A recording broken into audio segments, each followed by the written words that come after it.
Okay अब देखिए अब क्या टॉपिक है न्यूज़ में हम लोग का environment protection manner of holding inquiry and imposition of penalty rules 2024 news में क्यों बताइए। तो MOEFCC has introduced new rules for conducting inquiries and imposing penalties on polluters after Supreme Court's pollution order. About new rules क्या है देखिए। Complaints against violators of environmental regulations can be initiated by key bodies including CPCB, SPCB, pollution control committees and others. In case of jurisdictional issues, adjudicating officers may transfer a case to appropriate authority. Initiation of inquiry by designated adjudicating officers within 30 days as per Section 15C of Environment Protection Act. Violators are given at least 15 days to reply and may be asked to appear in person, etc. Timely resolution inquiries be completed within 6 months from the notice date. इससे related कुछ news है वो देख लेते हैं। Union environment ministry notified water prevention and control of pollution manner of holding inquiry and imposition of penalty rules 2024। Water rules 2024 क्या बोलता है इसमें देखिए। The rules comes in backdrop of amendments where in offences and violations of the act were decriminalized, replacing them with penalties. It had also allowed the center to appoint authorized officers to adjudicate offences, violations, and determine penalties. Significance क्या है इसका? Reduce the burden on the judicial system, encourage compliance through financial disincentives. WEF Global Plastic Action Partnership news में क्यों बताइए। Recently new members including Angola, Bangladesh, Gabon, Guatemala, Kenya, Senegal and Tanzania joined GPAP मतलब global plastic action partnership. ये है क्या देख लेते हैं कब लॉन्च हुआ था। During sustainable development impact summit in 2018 of the World Economic Forum plastic pillars of the platform for accelerating the circular economy and friends of ocean action. Present members इसके कौन है तो 25 including Maharashtra state from India. Objectives क्या है इसका। Accelerate global response to plastic pollution crisis, advance circular plastics economy to reduce emissions and protect land and ocean ecosystem. Key activities क्या है इसका। Helps countries in developing national action road maps and investment mobilisation for waste management. Pollutants and news कौन कौन से pollutants news में था तो पहला क्या manganese. As per a recent study by scientist manganese contamination of water is causing cancer in the Gangetic plains of Bihar. Manganese है क्या। It is the fifth most abundant metal on the earth that exist in the form of oxides, carbonates and silicates. Manganese is an essential component of the steel making process. ठीक है। It is present in food, water, कहाँ का मिलता है तो food, water, soil and rock as a naturally occurring component. It is an essential trace element which plays a vital role in maintaining body homeostasis. It has been reported to be toxic in higher doses for human beings. Sources of manganese: contamination of groundwater, industrial pollution, anthropogenic or sedimentary or igneous rocks, deposits in Mn of Mn. ठीक है। Then comes अपना ट्राइक्लोरोइथाइलिन and पेरक्लोरोइथाइलिन। US EPA announces final bans on manufacturing, processing and use of trichloroethylens and perchloroethylens. ये है क्या दोनों तो toxic chemicals used in stain removers, degreasers, ठीक है, and range of industrial processes including dry cleaning. volatile organic compound with significant industrial utility but raises concern due to their environmental and health impacts. Health impact इसका क्या है। linked to severe health issues like kidney cancer, non-Hodgkin lymphoma, cardiac defects and bladder cancer. Then comes अपना silicon dioxide. ये क्या था। NGT directs the Central Pollution Control Board to draft new guidelines for granting permissions for silica mining and washing plants. About silicon dioxide. Silica is the common name given to the materials composed of silicon dioxide which exist in crystalline or amorphous form.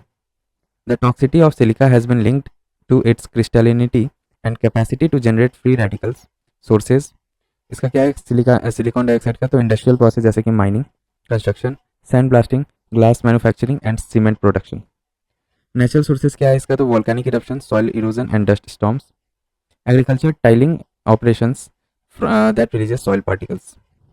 Health impact इसका क्या हो सकता है silicon dioxide का तो respiratory issues आता है इससे, lung disease such as silicosis, chronic bronchitis, chronic obstructive pulmonary disease, emphysema, pulmonary tuberculosis and even lung cancer तक हो सकता है। कॉग्निटिव डिक्लाइन क्या है इसका तो exposure to silica from drinking water leads to risk of cognitive decline, dementia and Alzheimer disease. Environmental effect क्या होता है सिलिकॉन डाइऑक्साइड से तो dust deposition on vegetation, reduces photosynthesis and plant growth. अब देखिए नेक्स्ट हम लोग क्या कंसेंट टू स्टैब्लिश। ये न्यूज़ में क्यों था। Ministry of environment, forest and climate change remove the dual compliance of environmental clearance and consent to establish for setting up of new industries. News में और क्या था इसके बारे में तो now non polluting white category industries will not be required to take CTE or consent to operate at all. Also, industries who have already taken EC will not be required to take the CTE. About consent to establish क्या है ये? तो consent to establish is required under the Water Act 1974 and Air Prevention and Control of Pollution Act 1981. A CTE from the State Pollution Control Board is required to industries and discharge effluents or emit pollutants into the environment. Aerotrack क्या है? Scientists at IIT Bombay have developed portable water pollutant detecting device called Aerotrack. Aerotrack क्या है ये? तो device है एक जो protein based biosensor है और ये क्या करता है? ये डिटेक्ट करता है harmful aromatic xenobiotic pollutants like phenol, benzene and xylenols from water samples. Aromatic xenobiotic compounds can be extremely toxic to living organisms and are difficult to detect. The MOPR biosensor with engineered protein DNA sequence senses different pollutants and a LED photo transistor relays the result through light of varied intensities. Significance क्या है इसका? It's low cost है, battery operated है, nature can revolutionize water quality testing. Then comes अपना River Cities Alliance. Ganga Utsav 2024 organized recently by the National Mission for Clean Ganga witnessed participation from several river cities under the River City Alliance. River City Alliance क्या है ये? तो it is an organization which includes 145 river cities nationwide and is open to all river cities of India. Objective क्या है इसका? तो promote करना healthy urban rivers through river sensitive urban planning, contributing to water secure cities and fostering inclusive sustainable urban development. Provides a platform to the member cities of for sustainable management of urban rivers, sharing best practices and supporting innovations. Sustainable development इसका देखिए अब next में हम लोग का news में green GDP क्यों news में था? Recently Chhattisgarh became the first state to adopt green GDP. ठीक है, ग्रीन जीडीपी अडॉप्ट करने वाला पहला स्टेट कौन सा बना? तो छत्तीसगढ़. न्यूज़ में क्यों क्या था और इसके बारे में? The move highlights the direct link between significant environmental contributors of forest like clean air, water conservation, biodiversity and the states economic progress. Forest accounts for Chhattisgarh 44% of the land covers with forest products like tendu leaves contributing to the rural economy. Green GDP क्या है? ये कब start हुआ था? तो coined इन late 1980s. Definition क्या है? Green GDP refers to environmentally adjusted gross domestic product. ठीक है, इसका कैलकुलेशन कैसे होता है? Green GDP is equals to net domestic product minus cost of depletion of natural resources plus cost of degradation of ecosystem. Need for green GDP का need क्या है? GDP overlooks environmental depletion and degradation, often treating them as economic gains. For instance, cutting down a rain forest and selling the timber increases GDP but harms long term wellbeing and growth. Green GDP accounting initiatives क्या क्या है? तो SEEA 1993 ये कहता है कि UN framework है for standardising environmental economic statistics. Waves world bank initiative integrating natural capital into economic accounts. अब देखिए सस्टेनेबल एग्रीकल्चर न्यूज़ में क्यों था ये? तो पहला क्या टॉपिक हम लोग का? National programme for organic production NPOP. News में क्यों था? Recently ministry of commerce and industry launch the 8th edition of NPOP का 8th एडिशन लॉन्च हुआ है. कौन लॉन्च किया ये? तो ministry of commerce and industry. ये अब NPOP है क्या? National programme for organic production. तो ये एम करता है promoting ease of operations and enhancing transparency for stakeholders including farmers. NPOP strengthens India's organic certification system. APEDA या APEDA ministry of commerce and industry is implementing agency. की highlights of 8th edition of NPOP क्या है? की highlights देखिए इसका simplified certification है इसका. Organic grower groups have been granted legal status in place of internal control system ICS. Market support इसको मिल रहा है कहाँ से? देखिए ICS of organic grower groups must ensure the procurement of the entire organic produce. ठीक है, organic produce पूरा इसको इंश्योर करना है. Faster land conservation to organic farming reducing the transition period by up to 3 years. Then comes अपना NPOP का achievements क्या है? तो ग्लोबल रैंकिंग में India ranks first globally in organic producers and second in organic agricultural land. Certified area the total certified area reaches 7.3 million hectares 2023 to 24 with Madhya Pradesh leading followed by Maharashtra and Rajasthan. Organic exports currently at 4,007.91 crore rupees are projected to reach 20,000 crore rupees in 3 years. Features of NPOP क्या देखिए? Crop production standards are recognised by European commissions and Switzerland as equivalent. Internationally recognised quality assurance system for organic production. NPOP prescribes standards, accreditation procedures and certification system for export of organic products. Grower group certification for small farmers. TraceNet is web-based traceability system for export of organic products. अब देखिए other related news क्या क्या है. और कोडो millet in news में क्यों था? तो recently consumption of kodo millet was consider to be the reason behind the death of wild elephants in Madhya Pradesh Bandhavgarh tiger reserve. Kodo millet है क्या, जिसका साइंटिफिक नेम क्या है? Paspalum scrobiculatum. It is also known as Kodra and Varagu in India and is staple food for many tribal sections. Features क्या है इसका? Rich in dietary fibers and minerals like iron, antioxidant, useful in curing asthma, migraine, blood pressure, heart attack, diabetic, heart disease and for postmenopausal in females. Drought tolerant, high yield potential, better storage properties, climate इसका कैसा होना चाहिए? Warm and dry climate चाहिए, ठीक है। Grown mainly in Deccan region. Issues: ingesting millets harvested after rainfall can result in adverse health conditions. Regenerative agriculture.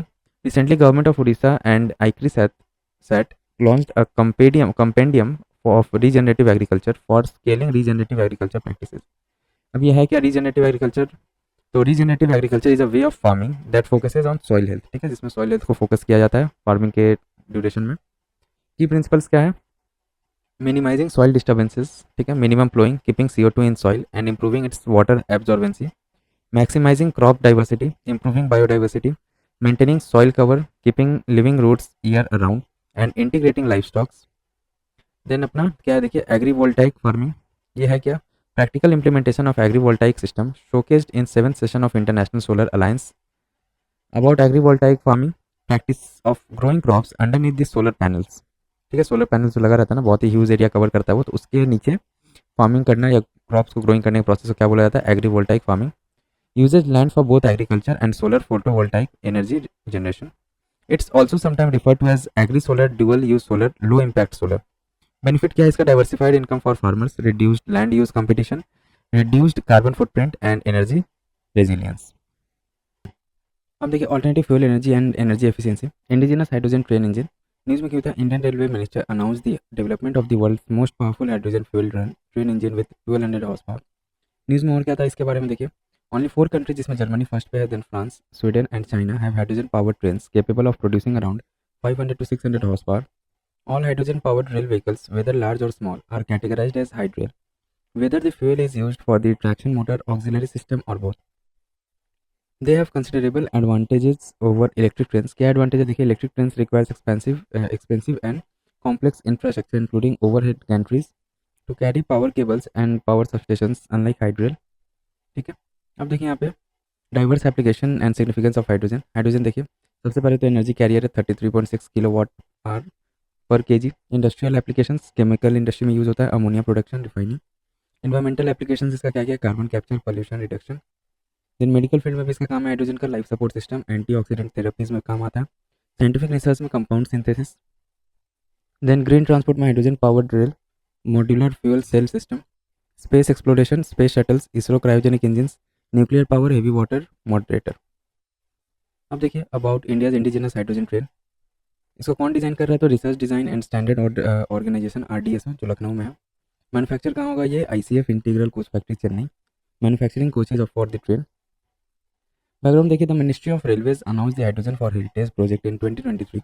Union budget 23-24 announced and allotted funds for developing 35 hydrogen fuel cell trains. As a part of this venture, existing diesel electric multiple unit demo rakes will be retrofitted with green hydrogen fuel cells. Trial route इसका कौन सा रहेगा? तो Jind Sonipat in Haryana. Global initiatives for hydrogen production देखिए, world bank's 10 GW clean hydrogen initiative, the clean energy ministerial international clean energy leadership platform, the clean energy ministerial hydrogen initiative coordinated by the international energy agency, developed according to the CEM framework document. India is member. Global Program for the Hydrogen in Industry GPHI launched in 2021 by UNIDO. Then comes अपना देखिए India's initiative for hydrogen production. तो National Green Hydrogen Mission NGHM. Recently, Prime Minister laid the foundation stone of India's first green hydrogen hub under NGHM in Visakhapatnam, Andhra Pradesh. The Green Hydrogen Standards for India define emission thresholds for green classifications was notified in 19th August 2023. Guidelines for pilot project for utilizing green hydrogen in shipping and steel sector. End of live vehicles rule. ये end of live vehicles rule 2025 news में क्या होता है ये देखिए, recently ministry of environment, forest and climate change notified environment protection end of life vehicles rule 2025। क्या था इस रूल में? देखिए, rules are notified under Environmental Protection Act 1986 and will come into force from 1st of April 2025. End of life vehicles means all vehicles which are no longer validly registered or declared unfit through automated fitness center or their registration have been cancelled.